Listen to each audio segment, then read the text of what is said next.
L'ambassadrice du Venezuela au Congo, Laura Suarez, n'est pas allée d'une main morte pour dénoncer les intimidations que subit son pays de la part des États-Unis, son puissant voisin.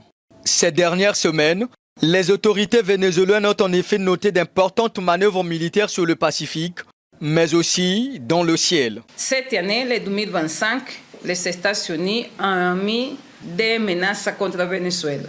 La première, c'est le secrétaire d'État, Marco Rubio.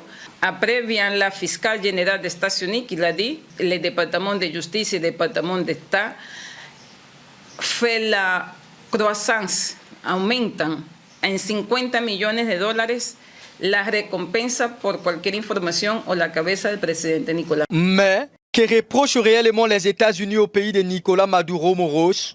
L'ambassadrice Suarez, toujours avec la même fermeté, parle de la convoitise des Américains du sol aux riches, sous-sol vénézuélien qui renferme en effet plus de 60% de réserves mondiales du pétrole. Le rapport mondial sur drogue 2025 de la ONU certifiait que Venezuela est un territoire libre de production de drogue.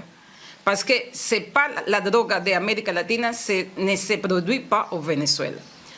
Et encore dit, seulement les 5% de la distribution de cette drogue qui est produite en Colombie, seulement les 5% est sagé de passer pour le territoire vénézuélien. Pour le Venezuela, la lutte contre la production de la drogue et des narcotrafiquants n'est qu'un motif fallacieux car le Venezuela ne produit pas de la drogue. C'est pas possible qu'on va continuer sa vie en guerre toujours.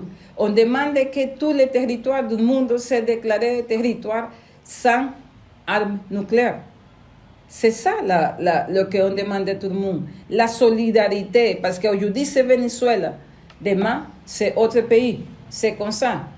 Si aujourd'hui c'est Venezuela, c'est sous menace de quelqu'un, et les autres pays ne disent rien, demain, quand il est les mêmes choses, il n'y a pas personne. L'ambassadrice a affirmé que le Venezuela est un pays qui aspire à la liberté et représente un espoir pour de nombreuses générations.